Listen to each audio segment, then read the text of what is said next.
Welcome to the Hive Five. You get it? Do you get it?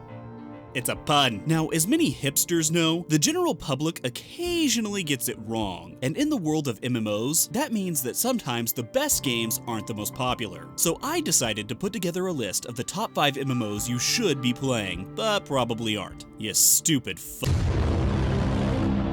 I'll be honest, I had a hard time picking a number 5 for this list. 4 of them came really easy, so I almost just didn't include a 5. But the Hive 4 didn't really have the same ring to it as the Hive 5, so here we are. I began to think about all the games I've played over the past few years, and realized that there's one game that's not doing so hot that really shouldn't be doing so poorly. Now before you go flaming the comments, hear me out. Wildstar. I think the real issue with this game is mismanagement. The game appears to be designed to appeal to a broad demographic, what with the cutesy graphics and the somewhat accessible sci-fi setting. However, the game is actually aimed at the hardcore player. The marketing for the game was hilarious. However, none of that humor really made its way into the actual game. I just think that some signals got crossed. I believe if the game had been free to play and had some better design choices at the start, there'd currently be a much larger player base. Now, the game has slowly turned around and is coming into its own, but the real question is it too late? Not if you start playing, it's not. Although many retailers have begun pulling the game from their shelves. Maybe we're seeing the beginning of the free-to-play conversion?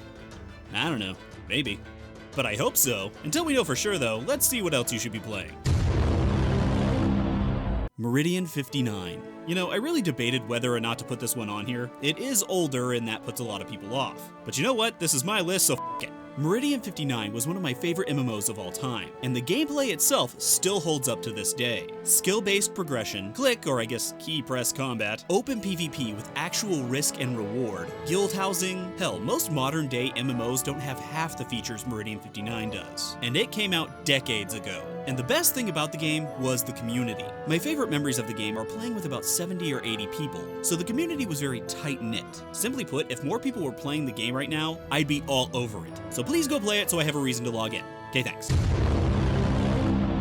Trove. Let's face it, when this game was announced, everyone thought Trove was just going to be another Minecraft or Cube World clone. Boy, how wrong we were. This game is now the crazy, quirky little game that could. Not only is there a building aspect to the game, but there's a much greater emphasis on combat. And yes, it's a little basic, but damn it all if it's not fun. Also, Trove doesn't take itself very seriously, which is always something nice to see in a video game nowadays.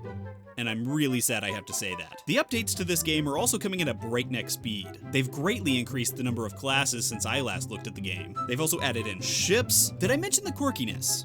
I love it. There's just a lot more to Trove than meets the eye. Sure hope I don't get sued for that. Wakfu. I know what you're thinking, and shut up. Yeah, it looks kiddie, but damn it all if this game is not fun. The main thing that I enjoy is the combat. Wakfu has a Final Fantasy Tactics-esque strategic combat system that I love. The classes are also extremely varied and creative compared to modern day MMOs. You're not gonna see your typical warrior mage priest combo. These have actual thought put into them. The world and lore of the game is extremely deep. There's also a really cool political system that really shines on certain servers. Now, is the game antiquated in some ways? A little, but that doesn't stop it from being a game that you should be playing. And you know what? I'll just say it. I love the art style. Yeah, that's right, I said it. I think the character designs are downright adorable. Everything's just so damn cute and fluffy and just... I need something to up my testosterone. There we go.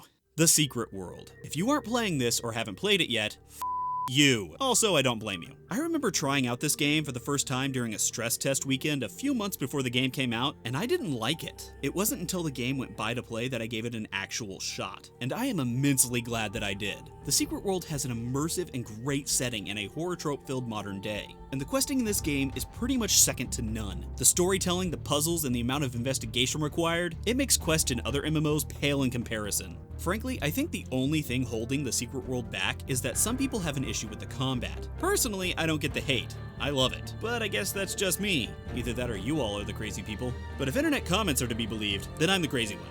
And several other derogatory terms. But I digress. The Secret World is by far the most underrated MMO on the market. It is buy to play and constantly goes on sale. So buy it. What is wrong with you people? Hey everyone, thanks for watching my top 5 MMOs you should be playing list. If you didn't like my list, I don't really care. But go ahead and feel free to leave me your list in the comments below. If you're new here, make sure to hit that subscribe button for future videos. You can also follow me on Twitter for my random thoughts. And if you really want to help the channel out, you can donate to me on Patreon, like these top 10, I don't know how many people there are. Top like 20 something. I don't know, they're my top people.